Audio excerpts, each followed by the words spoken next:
الحمد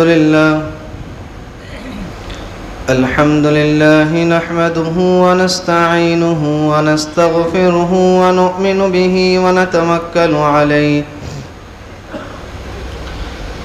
ونعوذ بالله من شرور أنفسنا ومن سيئات أعمالنا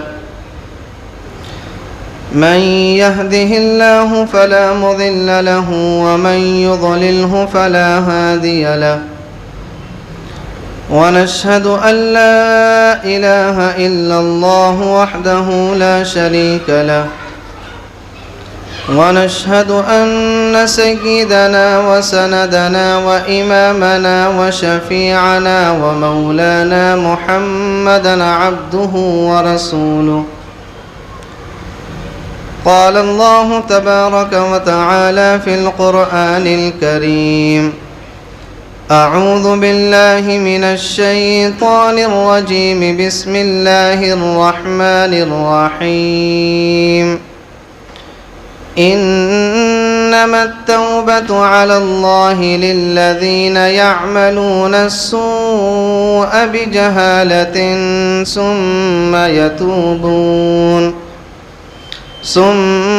يتوبون من قريب فأولئك يتوب الله عليهم وكان الله عليما حكيما وليست التوبة للذين يعملون السيئات حتى إذا حضر أحدهم الموت قال إني تبت الآن ولا الذين يموتون وهم كفار أولئك أعتدنا لهم عذابا أليما صدق الله العلي العظيم. ترجمہ: اللہ تبارک و تعالی نے توبہ قبول کرنے کی جو ذمہ داری لی ہے وہ ان لوگوں کے لیے ہے جو نادانی سے کوئی برائی کر ڈالتے ہیں پھر جلدی ہی توبہ کر لیتے ہیں، چنانچہ اللہ تبارک و تعالی ان کی توبہ قبول کر لیتا ہے، اور اللہ تبارک و تعالی ہر بات کو خوب جاننے والا بھی ہے اور حکمت والا بھی ہے۔ اس آیت کا گزشتہ آیت سے ربط یہ ہے کہ گزشتہ آیت میں اللہ تبارک و تعالی نے بدکار عورت اور بدکار مرد کو توبہ کی تلقین کی تھی۔ اس آیت میں اللہ تبارک و تعالی نے اسی تفصیل کو بیان کیا ہے۔ سب سے پہلی بات کہ توبہ کہتے کسے ہیں، توبہ کی تعریف کیا ہے؟ لغت میں توبہ لوٹنے اور رجوع کرنے کو کہا جاتا ہے۔ لغت میں توبہ لوٹنے اور رجوع کرنے کو کہا جاتا ہے۔ چنانچہ علامہ فیروز الدین رحمۃ اللہ علیہ نے اپنی کتاب القاموس المحیط کے اندر لکھا ہے تاب الی اللہ، کہ توبہ گناہ اور معصیت سے لوٹنے کو کہا جاتا ہے۔ گناہ اور معصیت سے لوٹنے کو کیا کہا جاتا ہے؟ توبہ کہا جاتا ہے۔ شریعت میں کہتے ہیں کہ اللہ تبارک و تعالی کی معصیت اور نافرمانی کو ترک کر کے اس کی اطاعت اختیار کرنے کو، اللہ تبارک و تعالی کی معصیت اور اس کی نافرمانی کو ترک کرنا اور اس کی اطاعت و فرما برداری کرنا، اس کو کہا جاتا ہے توبہ۔ توبہ کی حقیقت کیا ہے؟ علامہ قرطبی رحمۃ اللہ علیہ نے اپنی کتاب تفسیر قرطبی کے اندر لکھا ہے کہ اگر توبہ کے اندر 3 باتیں پائی جائیں تو اللہ تبارک و تعالی بندے کی توبہ کو ہر حال میں قبول کرتا ہے۔ کتنی باتیں پائی جائیں؟ 3 باتیں پائی جائیں۔ سب سے پہلی بات تو یہ ہے کہ جو گناہ اس بندے نے کیا ہے اس کے دل میں اس گناہ کو کرنے پر ندامت ہو، اس گناہ کو کرنے پر کیا ہو؟ ندامت ہو۔ اور حدیث شریف کے اندر آتا ہے انما التوبۃ الندم، اصل توبہ کیا ہے؟ وہ ندامت ہی ہے کہ انسان کو شرمندگی ہو جائے، انسان کو افسوس ہو جائے اور انسان کو ندامت ہو جائے کہ یہ کام جو میں نے کیا ہے بڑا غلط کام کیا ہے، یہ کام میرے لیے زیبا نہیں ہے۔ سب سے پہلی بات تو یہ ہے کہ اس کے دل کے اندر ندامت ہونی چاہیے۔ دوسری شرط یہ ہے کہ فوری طور پر اس گناہ کو کیا کر دے؟ چھوڑ دے، اس گناہ کو ترک کر دے۔ اس لیے کہ بار بار توبہ کرنا، بار بار گناہ کرنا، بار بار توبہ کرنا اور بار بار وہی گناہ کرنا، یہ اصل میں کیا ہے؟ توبہ کا مذاق اڑانا ہے۔ یہ کیا ہے؟ توبہ کا مذاق اڑانا ہے۔ تو دوسری شرط یہ ہے کہ فوری طور پر اس گناہ کو کیا کر دے؟ ترک کر دے۔ اور تیسری شرط یہ ہے کہ پکا ارادہ کر لے کہ آئندہ سے یہ گناہ کبھی نہیں ہوگا۔ پکا ارادہ کر لے کہ آئندہ سے یہ گناہ کبھی نہیں ہوگا۔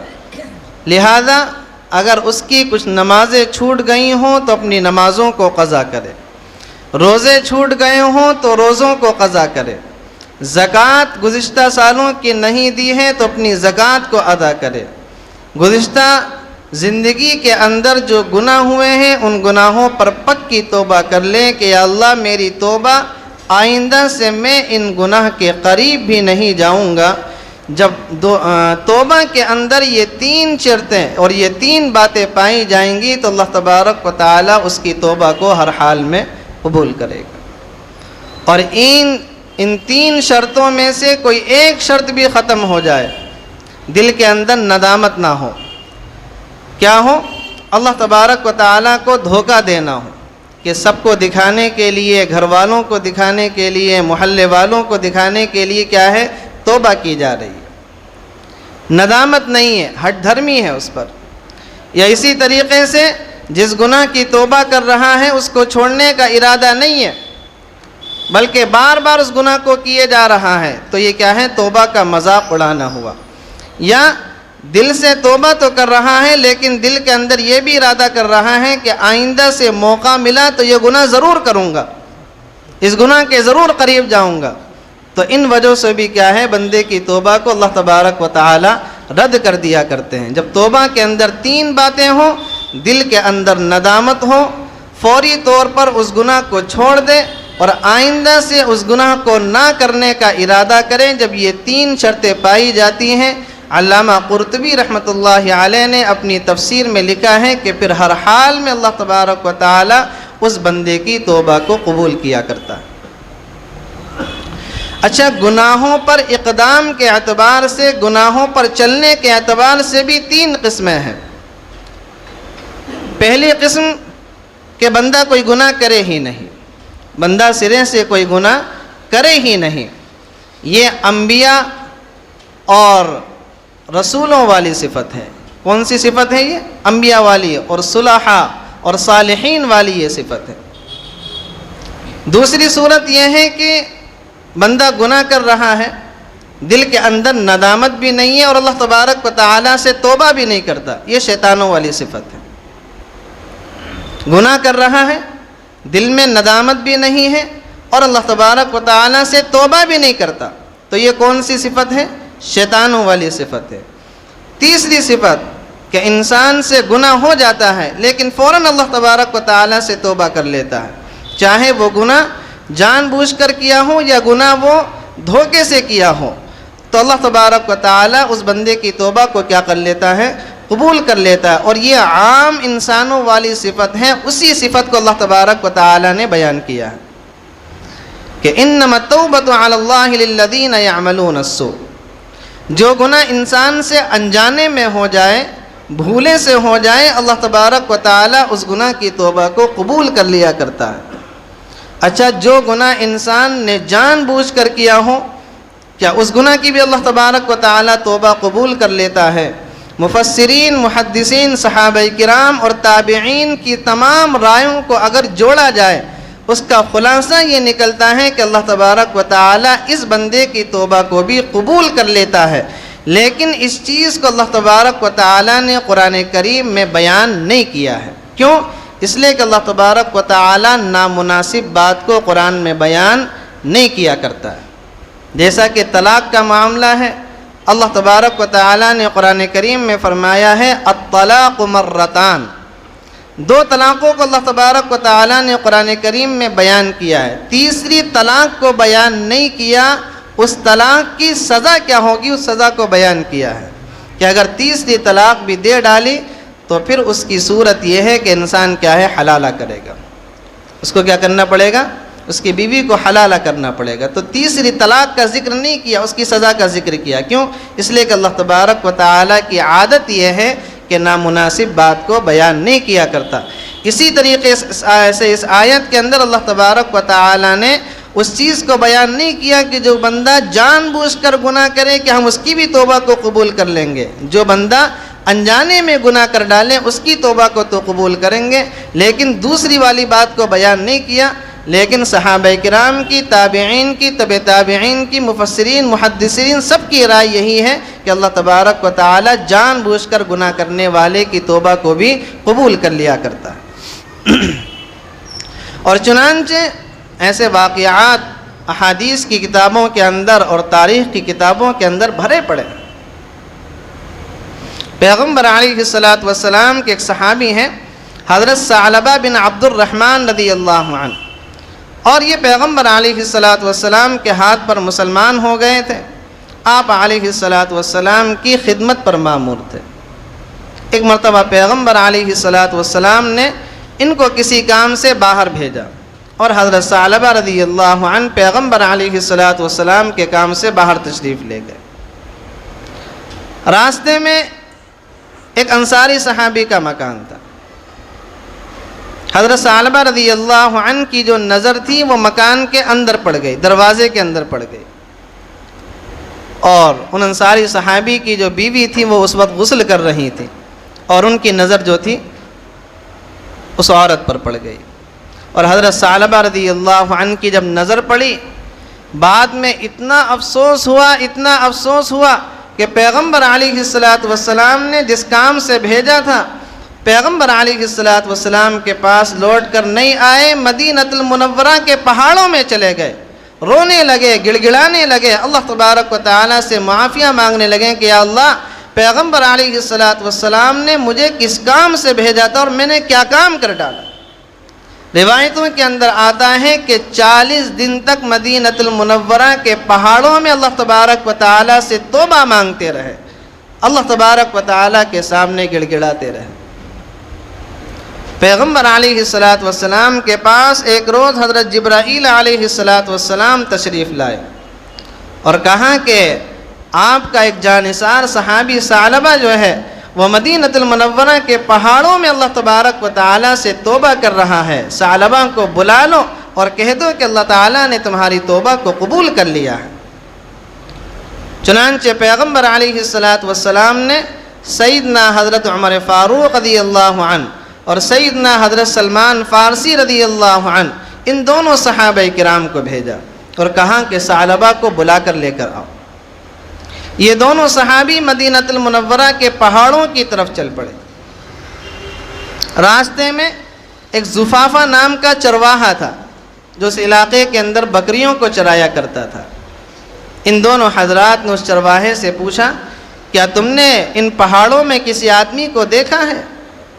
اس چرواہے نے کہا کہ تم اس آدمی کی تو بات نہیں کر رہے جو آدمی رات کو پہاڑوں میں سے نکل کر آتا ہے اور اللہ تبارک و تعالیٰ کے سامنے روتا ہے، گڑ گڑاتا ہے اور توبہ کرتا ہے، اور توبہ کرتے وقت یہ الفاظ اپنی زبان سے کہتا ہے کہ اللہ، جب تو نے روحوں کو جسم سے نکالا تھا تو میری روح کو بھی میرے جسم سے نکال لیتا، اور جب تو نے جسموں کو اپنے پاس اکٹھا کیا تھا تو تم میرے جسم کو بھی اکٹھا کر لیتا۔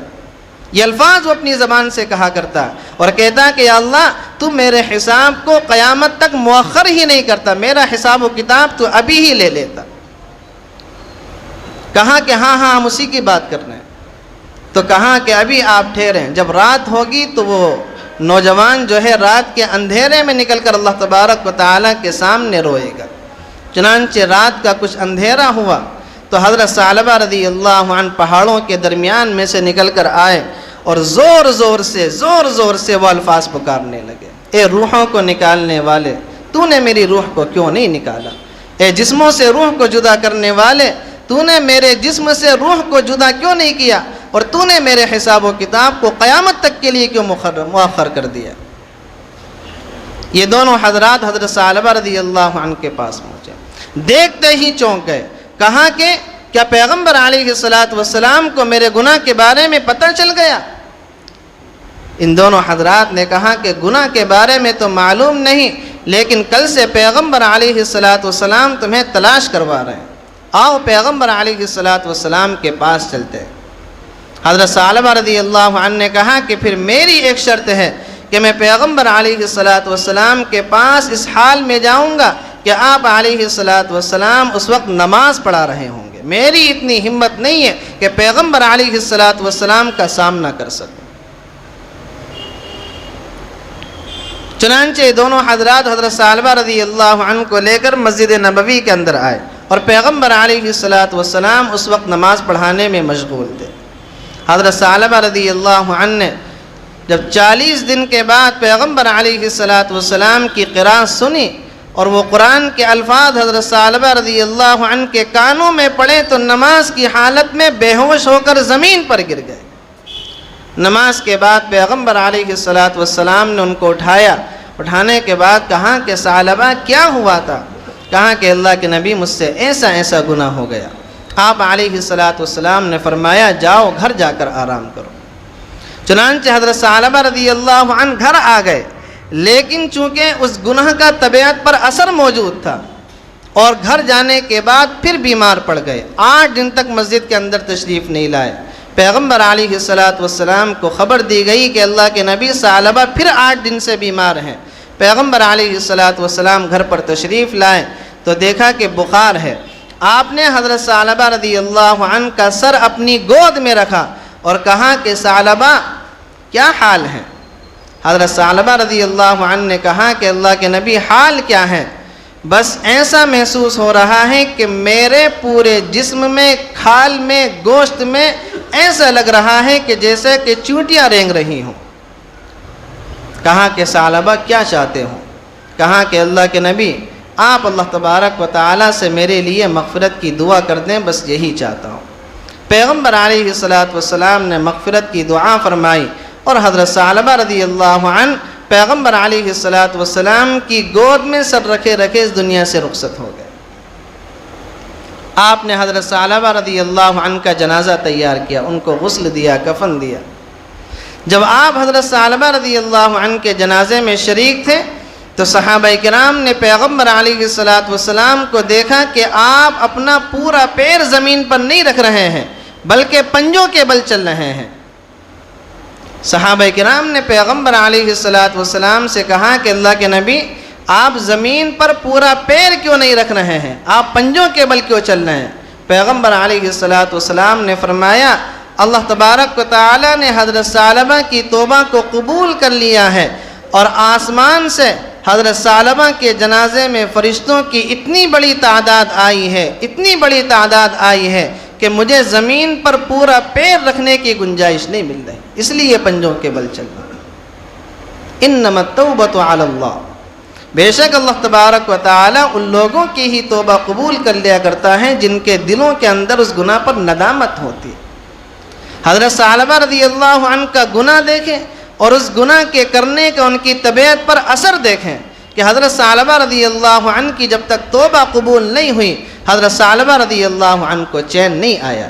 ایک مومن کی شان یہی ہونی چاہیے کہ مومن کی ذات سے اگر کوئی گناہ سرزد ہو جائے تو جب تک وہ توبہ نہ کر لے تب تک اس کو چین اور قرار ہی نہ آنا چاہیے۔ پیغمبر علیہ السلام نے فرمایا التائب حبیب اللہ، توبہ کرنے والا اللہ تبارک و تعالیٰ کا دوست ہوتا ہے۔ التائب من الذنب کمن لا ذنب لہ، اور گناہوں سے توبہ کرنے والا ایسا ہے جیسا کہ اس نے کوئی گناہ کیا ہی نہیں ہو۔ انجانے میں کسی انسان سے کوئی گناہ ہو جائے، کسی بھی طریقے کا گناہ ہو جائے، فوراً اللہ تبارک و تعالیٰ سے توبہ کرنی چاہیے، فوراً کوئی نیک کام کر لینا چاہیے۔ اس نیک کام کی برکت سے، اس توبہ کی برکت سے اللہ تبارک و تعالیٰ کیا ہے، اس کے گناہوں کو معاف کر دیا کرتا ہے۔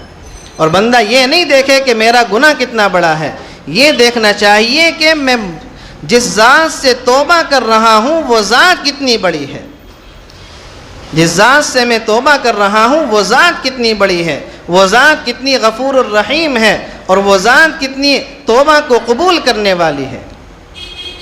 حسن بصری رحمۃ اللہ علیہ کا واقعہ کتابوں میں موجود ہے کہ حضرت حسن بصری رحمۃ اللہ علیہ کے زمانے میں ایک بوڑھی عورت جو تھی حضرت کے درس کے اندر شریک ہوا کرتی تھی، اور اس بوڑھی عورت کا ایک بیٹا تھا، شوہر کا انتقال ہو چکا تھا، باپ نے ایک اچھی جائیداد چھوڑی تھی۔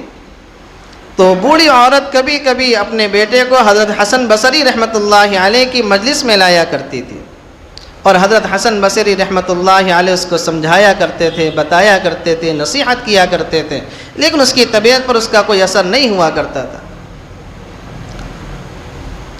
چنانچہ ایک مرتبہ کیا ہوا کہ وہ جو نوجوان تھا کسی بڑے گناہ کے اندر مبتلا ہو گیا، شراب میں، زنا کاری میں، جوئے بازی میں، ان گناہوں کے اندر مبتلا ہو گیا، دولت ساری ختم ہو گئی، جو جوانی دی تھی جوانی خراب ہو گئی، صحت ساری خراب ہو گئی، اور موت کے قریب پہنچ گیا۔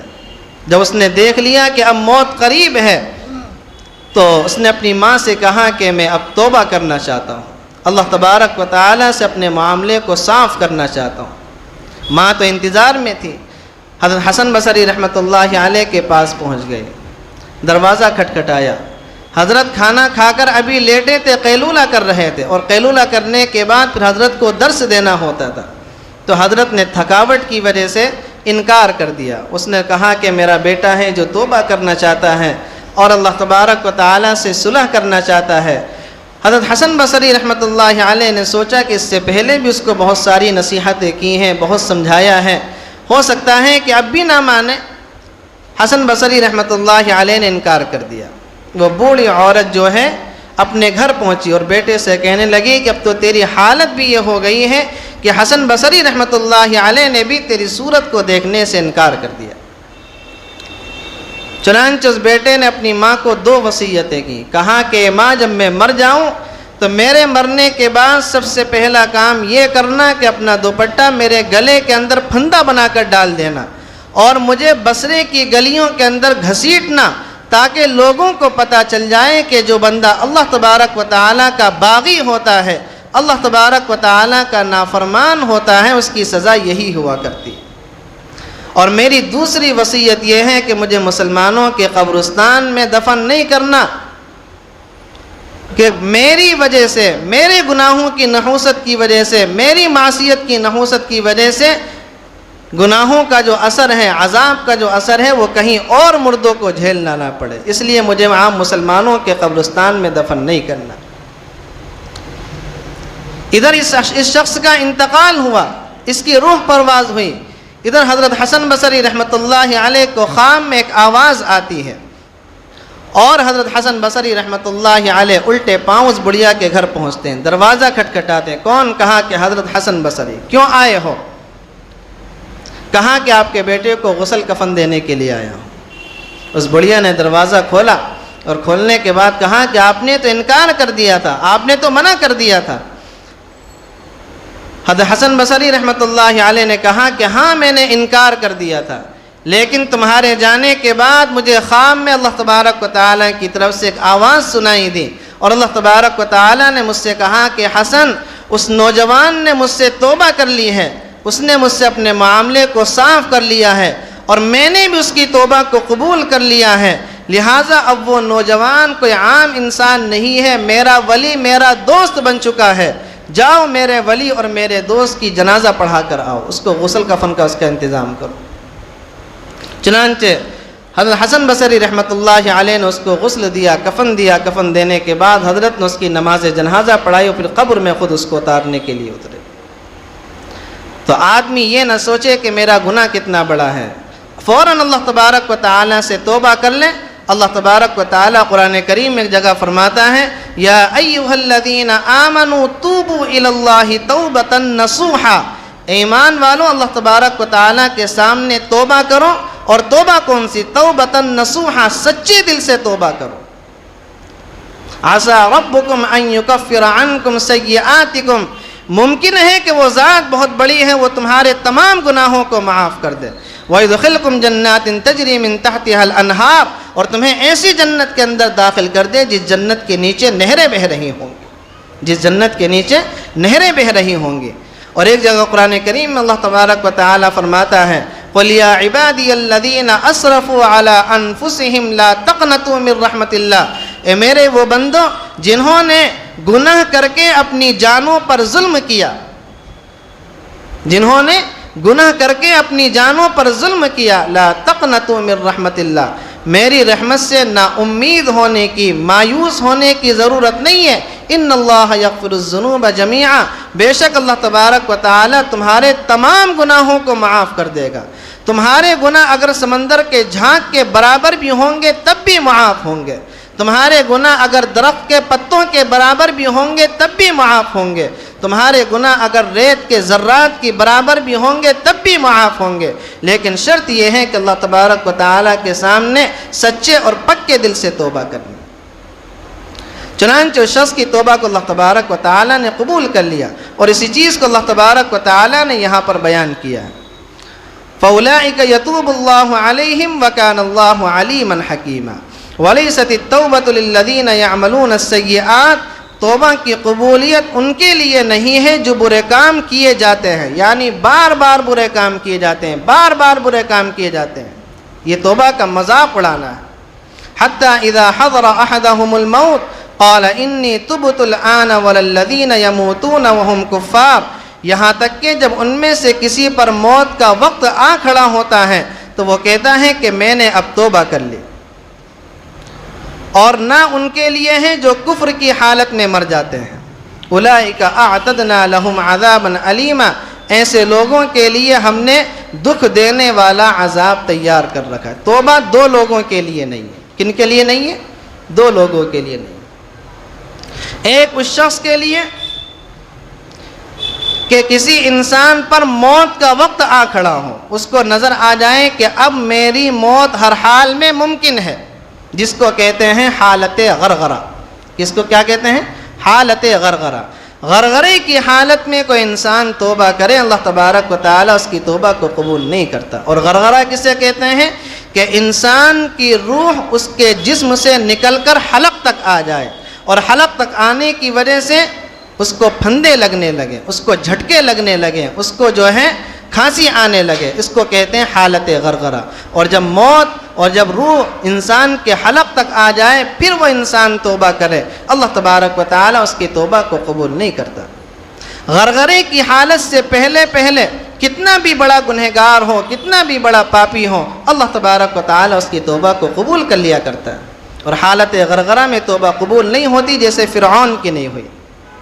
حالت غرغرہ میں انسان کو موت اپنے سامنے دکھائی دیتی ہے، موت کے فرشتے انسان کو دکھائی دیتے ہیں، اور وہی فرعون کا ہوا تھا کہ فرعون نے جب دیکھ لیا کہ اب نکلنے کی کوئی صورت نہیں ہے، بچنے کی کوئی صورت نہیں ہے، تب فرعون نے کہا کہ میں موسیٰ کے رب پر ایمان لے کر آتا ہوں، اور اللہ تبارک و تعالیٰ نے اس کی توبہ کو نکار دیا کہ جب موت سامنے آ جائے اور روح حلق تک آ جائے تب توبہ کا کوئی فائدہ نہیں ہے۔ اسی طریقے سے اللہ تبارک و تعالیٰ اس آدمی کی توبہ کو قبول نہیں کرتا جو انسان کفر کی حالت میں اس دنیا سے چلا گیا، جو کفر کی حالت میں، شرک کی حالت میں اس دنیا سے چلا گیا ہو۔ ان دو لوگوں کے اللہ تبارک و تعالیٰ کی تو اللہ تعالیٰ توبہ قبول نہیں کرتا، باقی اللہ تبارک و تعالیٰ ہر بندے کی توبہ کو قبول کر لیا کرتا ہے۔